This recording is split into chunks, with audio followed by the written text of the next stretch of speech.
So start करते हैं importance of manager. Manager की इम्पोर्टेंस क्या है, ठीक है, मैनेजर क्यों एक ऑर्गेनाइजेशन में जरूरी है। सीधी सादी बात है, मैनेजर के बिना क्या तुम लोग ऑफिस चला सकते हो? नहीं।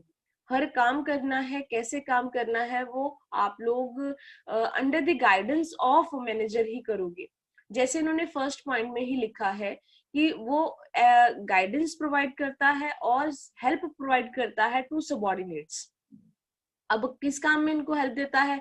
डिसीजन मेकिंग तो करते नहीं है सबऑर्डिनेट्स, वो करते क्या है? काम करते हैं। तो काम में इन लोगों को जो है गाइडेंस प्रोवाइड की जाएगी। As office manager is the connecting link between top management and the subordinates. So यहाँ पे जो मैनेजर है टॉप मैनेजमेंट और सबऑर्डिनेट्स के बीच में कैसे वो लिंक बनाता है, ध्यान से सुनिए। जो पॉलिसीज बनाई जाती हैं वो कौन बना रहा है? Top management. और उन पॉलिसीज को के ऊपर काम किसने करना है? सबऑर्डिनेट्स ने। तो मैनेजर का काम क्या है कि जो पॉलिसीज बनाई हैं उनको डिक्टेट करना है, बताना है सबऑर्डिनेट्स को, उनको गाइडेंस प्रोवाइड करनी है ताकि वो उन पॉलिसीज को फॉलो करे, उन रूल्स को फॉलो करे। ठीक है, अब ऐसे तो नहीं ना टॉप मैनेजमेंट खुद जा रही है वर्कर के पास, नहीं। टॉप मैनेजमेंट क्या करेगी? सब कुछ जो है मैनेजर को बता देगी, मैनेजर आगे सबऑर्डिनेट्स को बताएगा कि कैसे काम किया जाता है।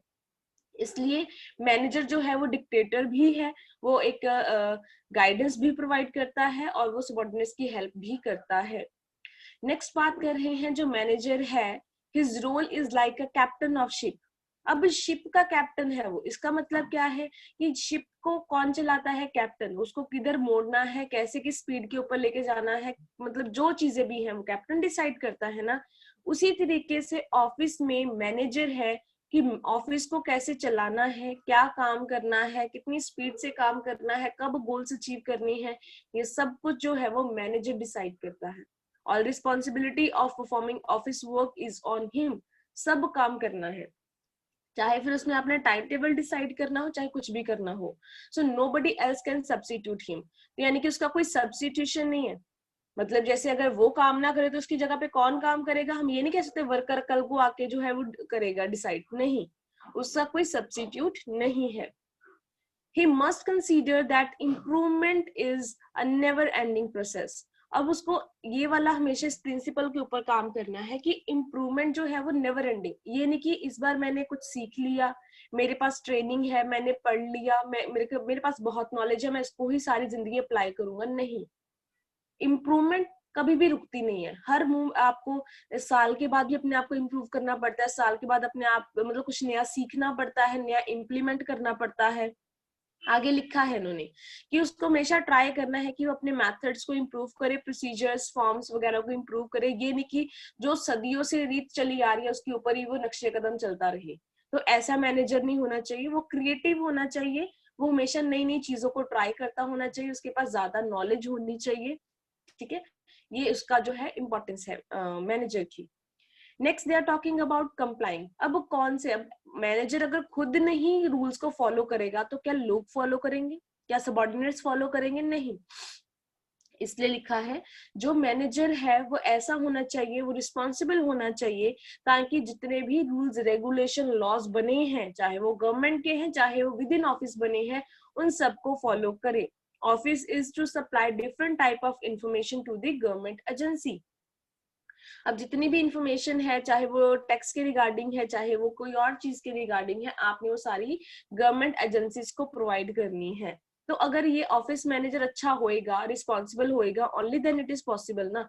अदरवाइज अगर वही काम नहीं कर रहा तो किसने इंफॉर्मेशन प्रोवाइड करनी है गवर्नमेंट को? तो ये वहां पे नुकसान हो जाएगा। नेक्स्ट वो बात कर रहे हैं, he must study all the latest development। उसको सारी लेटेस्ट चीजों के बारे में पता होना चाहिए कि कौन कौन सी टेक्नोलॉजी मेथोडोलॉजी चल रही है। अब जैसे मतलब मशीन्स की भी बात करें, बहुत सारी मशीन्स ऐसी आ गई हैं, ऑटोमेटिक है, उनमें आपको कुछ भी नहीं करना पड़ता, जस्ट मीटर स्पीड और फ्रीक्वेंसी उसकी सेट करनी पड़ती है, अकॉर्डिंगली वो अपने आप काम करती हैं। तो कहते हैं उसको ये सब कुछ, चाहे टेक्नोलॉजी की बात करें, चाहे वो मेथोडोलॉजी कोई काम करने का मेथड प्रोसीजर की बात करें, वो उसको चेंज करता रहना चाहिए, उसको स्टडी करता रहना चाहिए कि कौन कौन सी और जो है डेवलपमेंट जो है अवेलेबल है, तो उसके अकॉर्डिंगली वो अपना काम करवाएगा। So as to perform the work efficiently and economically. तो कहते हैं ताकि आपका काम स्पीड से हो सके और कम कॉस्ट के ऊपर हो सके, इसलिए आपने नई टेक्नोलॉजी यूज करनी है। नेक्स्ट लिखा है he is to provide any information, ठीक है। अब उसका दूसरा काम क्या है, डिक्टेटरशिप। डिक्टेटरशिप का मतलब ये है कि उसने डिक्टेट करना है लोगों को जो भी चीजें हैं, ठीक है। कौन कौन सी इंफॉर्मेशन हो सकती है जो जनरल पब्लिक को चाहिए, ठीक है। इंक्वायरीज जो है कस्टमर की वो लेनी है, उनसे फीडबैक रिसीव करनी है, उनकी क्वेरीज को सॉल्व करना है, क्रेडिटर्स के साथ जो भी है बातचीत उसको भी करना है। तो ये उनको इन्फॉर्मेशन प्रोवाइड करनी है या उनसे फीडबैक लेनी है या देनी है, ये सारा काम जो है वो किसका है, ऑफिस मैनेजर का।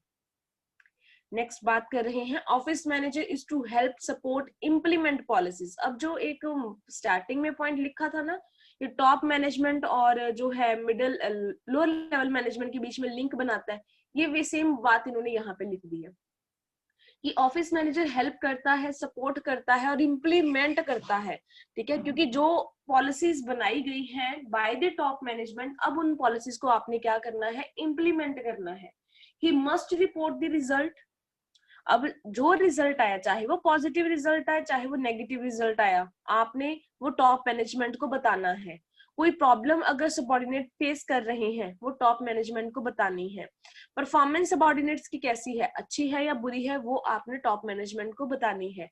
For example, principal ma'am, class teacher, then student. अब प्रिंसिपल मैम टॉप मैनेजमेंट है, तुम लोग सबऑर्डिनेट्स हो, क्लास टीचर यहाँ पे ऑफिस मैनेजर का काम कर रही है। जो आपका रिजल्ट आ रहा है, कितने स्टूडेंट्स पास हैं, कितने फेल हैं, आप लोगों को कोई दिक्कत तो नहीं आ रही, कोई प्रॉब्लम आप लोग फेस कर रहे हो, या फिर आपकी परफॉर्मेंस कैसी है रिजल्ट्स में, वो हम सब किसको बताते हैं, प्रिंसिपल मैम को। तो यहाँ पे जो टीचर है वो एज ए ऑफिस मैनेजर काम कर रही है, ठीक है। सो इसलिए लिखा है हेल्प करना, सपोर्ट करना और पॉलिसीज को इम्प्लीमेंट करना, ये सारा काम ऑफिस मैनेजर का है। नेक्स्ट बात कर रहे हैं, वो एक डॉक्टर और फिजिशियन की तरह वर्क करता है। As a doctor he must be aware of all the system in human body. अब डॉक्टर को सब पता है ह्यूमन बॉडी का, ठीक है, लीवर, लंग्स के बारे में, हार्ट के बारे में, ठीक है, सब चीजों के बारे में उसको पता है। उसी तरीके से ऑफिस मैनेजर को भी सारे ऑर्गेनाइजेशन के सिस्टम की नॉलेज होना जरूरी है, पता होना चाहिए। फाइलिंग, परचेज, सेल या इसके बाद प्रोडक्शन, ये सब चीजें कैसे होनी है, कौन करेगा, किस प्राइस के ऊपर करेगा, ये सब कुछ इस तरीके से ऑफिस मैनेजर को भी पता होना चाहिए। सो रोल क्या है ऑफिस मैनेजर का, यहाँ पे एज ए डॉक्टर है, ये उसने काम करने हैं। और लास्ट में वो बात कर रहे हैं यहाँ पे, office manager must provide advice also. अब ये नहीं कि जो चीजें बनाई गई हैं, जो रूल्स बनाए गए हैं बाय द टॉप मैनेजमेंट, उसने जस्ट उनको इम्प्लीमेंट करना है, बट ऑल्सो इन केस कोई भी डिपार्टमेंटल मैनेजर और कोई भी सबऑर्डिनेट प्रॉब्लम फेस कर रहा है, वो एडवाइस भी दे सकता है। So office manager must provide advice to departmental manager as and when they require it. As office work is performed in all the functional department, so his role is to facilitate functioning of other department also. ठीक है, तो यहाँ पे लिखा है उन्होंने कि office manager जो है वो मतलब हर काम करता है, ऑफिस में वर्क जो है वो हर डिपार्टमेंटल या फंक्शनल डिपार्टमेंट्स में परफॉर्म किया जाता है। जैसे प्रोडक्शन फंक्शन हो गया आपका, सेल्स फंक्शन हो गया, मार्केटिंग फंक्शन हो गया, परचेज फंक्शन हो गया। अब उसने फैसिलिटेट करना है, सबके बीच में एक लिंक बना के रखना है, उनको एडवाइस देनी है या उनकी हेल्प करनी है कि कैसे स्मूथली काम को परफॉर्म किया जाए, ठीक है। तो ये भी काम किसका है, ऑफिस मैनेजर